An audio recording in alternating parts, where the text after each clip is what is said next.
गुरु साहिबान रसिक बैरागी की चर्चा करते हैं, इसे समझाने की अनुकंपा करें। रसिक बैरागी बड़ा प्यारा शब्द है। गुरु अर्जुन देव जी कहते हैं, प्रभु मिलवे को प्रीत मन लागी। प्रभु से मिलन का अनुराग मेरे भीतर पैदा हुआ है। पूरब जन्म अंकुर जब प्रकटे। लेकिन कैसे प्रीत होती है? जब पूर्व जन्मों में भी तुमने कुछ साधना की है तो फिर इस जन्म में वो जो पूर्व जन्म की साधना है उसका अंकुर फूटता है और प्रभु को पाने का अनुराग पैदा होता है। लेकिन ऐसे प्रभु तो मिलेगा नहीं। क्या कहते हैं? भेटियो पुरुष रसिक बैरागी। कोई संत मिल जाए, और संत कौन है? जो रसिक बैरागी है। वो अगर मिल जाए तब प्रभु का दर्शन, प्रभु कैसे मिलन घटित हो जाए, ये बात ठीक है। संत रसिक बैरागी होते हैं। और इस रसिक बैरागी को समझने के पूर्व आओ जानते हैं राग क्या है। राग से शुरू करोगे तो रसिक बैरागी तक जाओगे। राग की 5 मुख्य पहचान है। पहला, जो विषयों के प्रति आकर्षण राग है। विषय क्या है? भोग है, धन है, पद है, प्रतिष्ठा है। जब इसकी चाह है, इसमें तुम्हारी रुचि होती है तो ये विषयों का आकर्षण है और ये राग है। और दूसरी पहचान क्या है? कि राग में कामना पैदा होती है, वासना पैदा होती है, तृष्णा पैदा होती है, किसी को पाने की एक तीव्र चाह पैदा हो जाती है। तीसरी पहचान क्या है? संसार में आसक्ति हो जाती है, आसक्ति हो जाती है, संसार खींचता है।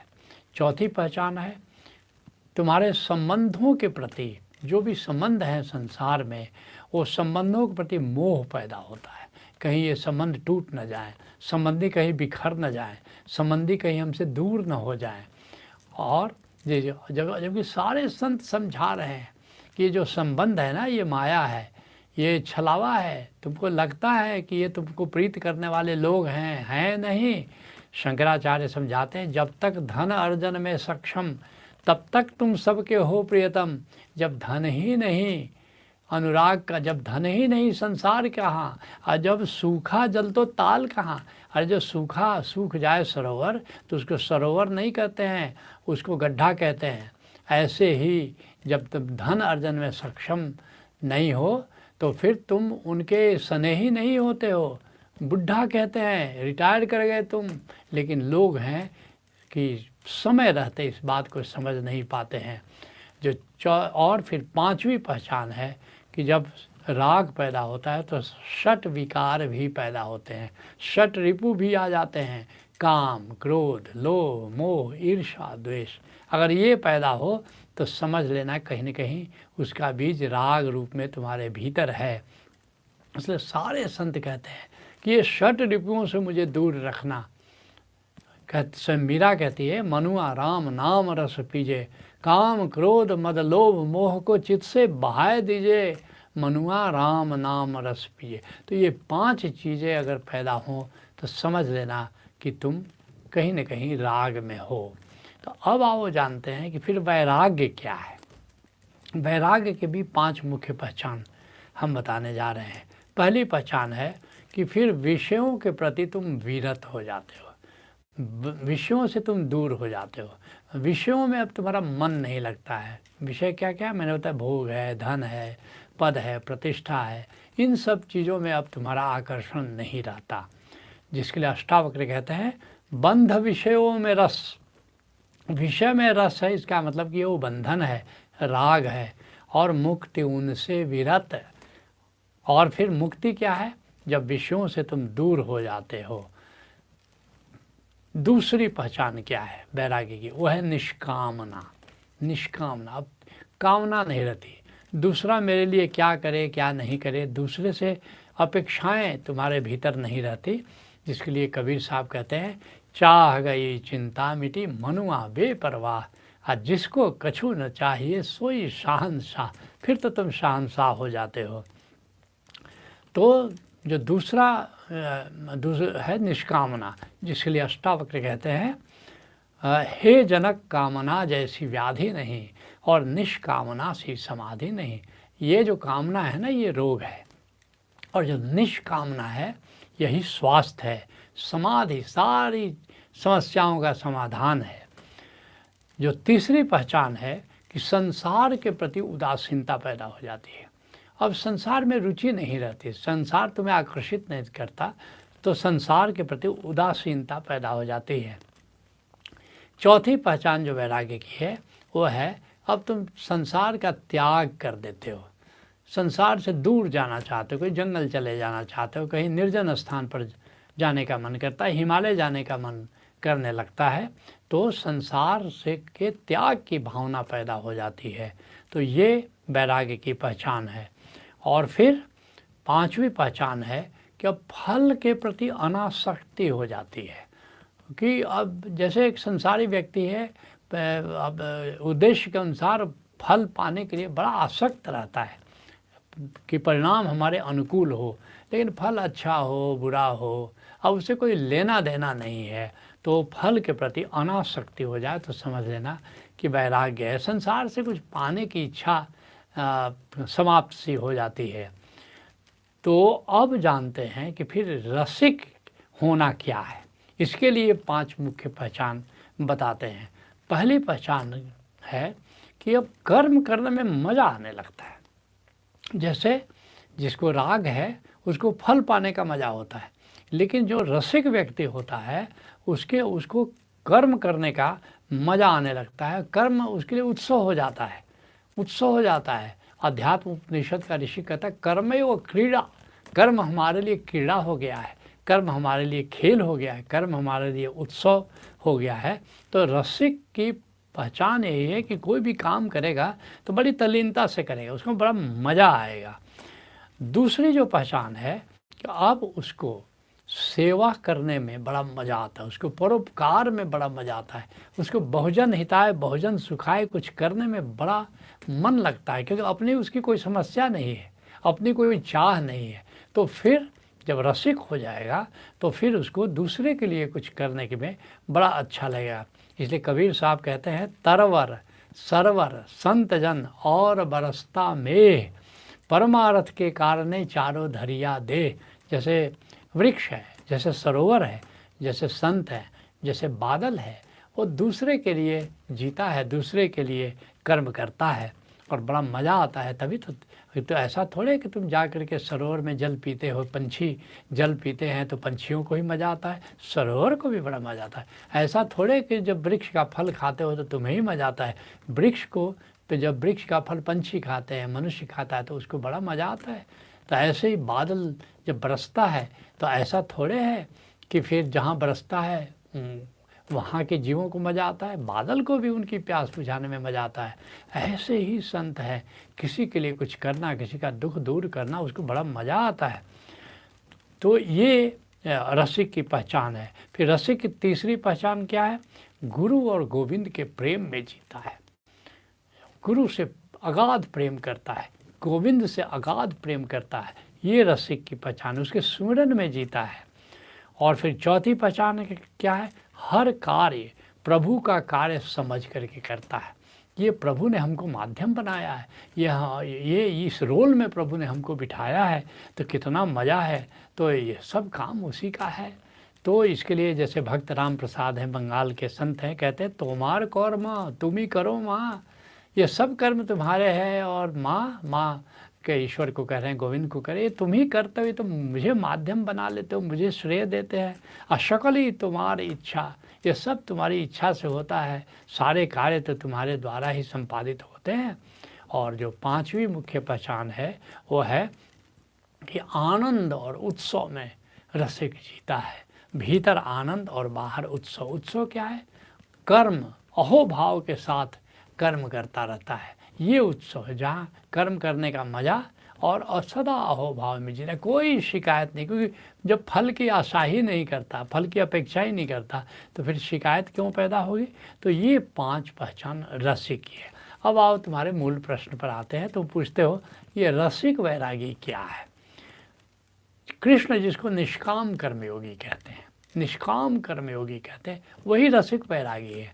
अर्थात कि अब फल की कामना नहीं है, फल के प्रति वो निष्काम है और फिर भी कर्मयोगी है। कर्म करने का बड़ा मज़ा आता है। निष्काम कर्मयोगी किसको कहते हैं? फल में कोई आसक्ति नहीं है और कर्म करने में बड़ा अनुराग है, कर्म करने में बड़ा मज़ा लेता है।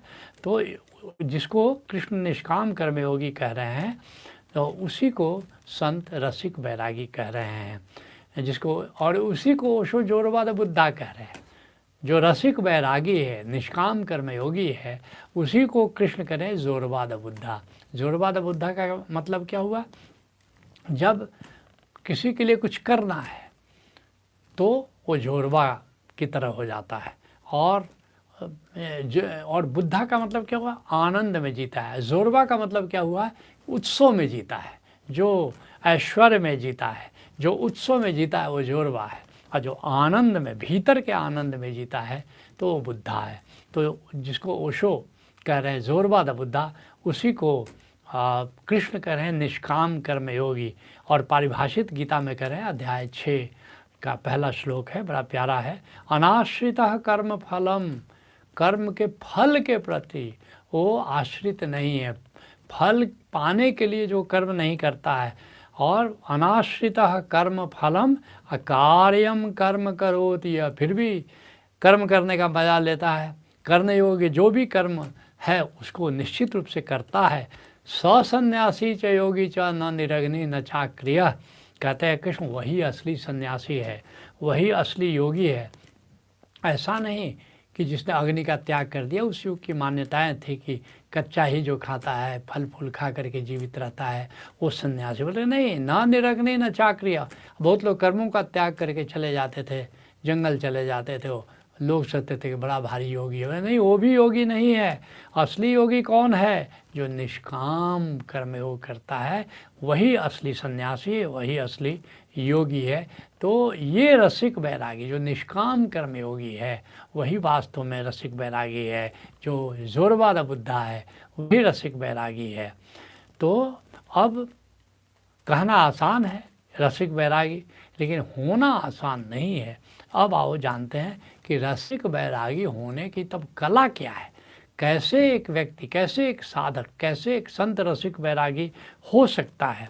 तो पहली बात, इसके पहले ये समझ लो कि ये तलवार की धार पर चलने वाली बात है। ये साधना का जो मार्ग है, ये तलवार की धार पर चलने वाली बात है। क्योंकि होता क्या है कि हम साधना में निष्कामना की साधना करते हैं कि संसार से अब कोई कामना नहीं है, लेकिन ये निष्कामना की साधना अंततः वैराग्य में ले जाती है। जैसा हमने कहा ओशोधारा में जो प्रथम 14 तल के कार्यक्रम है, ये हमको निष्कामना में ले जाते हैं, तो ये फिर वैराग्य में ले जाते हैं। कुछ संसार में कोई रुचि ही नहीं रहती है, तो ये खतरा है।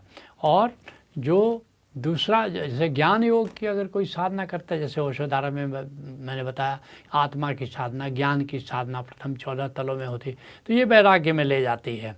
और फिर क्या होता है, अगर भक्ति योग की साधना करो तो भक्ति योग की साधना भी वैराग्य में ले जाती, क्योंकि तुम सुमिरन कर रहे हो, आत्म सुमिरन कर रहे हो, हरि सुमिरन कर रहे हो। आत्म सुमिरन ज्ञान का मार्ग है, हरि सुमिरन भक्ति का मार्ग है। तो निरंतर, जैसे संतों ने कहा है कि मन नहीं लगता हमेशा, बस जब तभी तक मन लगता है जब सुमिरन में रहते हैं। जैसे ही सुमिरन छोड़ करके संसार में आए तो मन नहीं लगता, इसका मतलब फिर वैराग्य घटित हो जाता है। तो ये तो तलवार की धार पर चलने वाली बात हो गई, क्योंकि वैराग्य हो जाएगा, चित्त उदास हो जाएगा तो मज़ा नहीं आएगा जीवन का। तो इसलिए क्या करना है कि सुमिरन में रहते हुए और कर्म योग का मज़ा लेना ही रसिक बैरागी होना है। अर्थात कि सुमिरन भी चलता रहना चाहिए, लेकिन कर्म भी चलता रहना चाहिए। और कर्म करने का मज़ा, कोई एक अगर पकड़ लोगे, केवल कर्म कर रहे हो, तो संसार में लिप्त होना ज़रूरी है। संसार में लिप्त हो जाओगे, राग में फंस जाओगे। और अगर तुम केवल सुमिरन कर रहे हो तो संसार से वैराग्य घटित हो जाएगा, संसार से उदासीनता घटित हो जाएगी। लेकिन नहीं, क्या कहते हैं, रसिक बैरागी का मतलब क्या हुआ? रसिक बैरागी का मतलब ये हुआ कि तो ये जहाँ तक फल की बात है, संसार की बात है, तो बैरागी दिखोगे, लेकिन उसको परमात्मा का कर्म समझ करके जब करोगे तो रस अर्थात एक तरह से फल के प्रति वैराग्य होगा लेकिन कर्म के प्रति वैराग्य नहीं होगा, ये समझने वाली बात है। और इसीलिए जिसको ओशो करे आनंद और उत्सव में जीना। आनंद और उत्सव कैसे हो, यही रसिक वैराग्य है कि भीतर जब सुमिरन करते हो तो आनंद होता है और जब कर्म करते हो तो उत्सव हो जाता है। तो आनंद और उत्सव में जीना ही रसिक वैराग्य है, रसिक वैराग्य होना है। और बहुत सरल सूत्र बता रहा हूँ कि जब हम चक्रवंत सुमिरन करते हैं तो क्या करते हैं कि गोविंद का और आत्मा का हरि सुमिरन और आत्म सुमिरन हम करते हैं, किसी भी सुमिरन में कर रहे हैं। लेकिन चक्रवंत सुमिरन में क्या हो रहा है, एक और ख़ास बात हो रही है कि चक्रवंत अपने आप में एक कर्म है। कर्म है, क्योंकि कर्म कर रहे हो, क्योंकि वॉक कर रहे हो, सैर कर रहे हो, तो ये कर्म भी हो रहा है। और चक्रवंत में जैसे तुम टहलते हो तो कितना मज़ा आता है, तो टहलना वो कर्म करने का मज़ा है। तो जो लोग चक्रवंत सुमिरन कर रहे हैं वे एक तरह से आनंद और उत्सव में जी रहे हैं, वे एक तरह से रसिक वैराग्य। और ख़ासकर प्रकृति में जाते हो, प्रकृति में टहलने का मज़ा लेते हो और साथ साथ सुमिरन भी चल रहा है। तो रसिक वैरागी होने के लिए सरलतम उपाय मैं बता रहा हूँ कि अधिक से अधिक चक्रवंत सुमिरन करो और वो भी प्रकृति में, और रसिक वैरागी हो जाओगे। और रसिक वैरागी संत की पहचान है, रसिक वैरागी संत की कसौटी है, और रसिक वैरागी हो जाना संत होने का लक्षण भी है। तो आज के सत्संग को यही विराम देते हैं। हरि ओम तत्सत।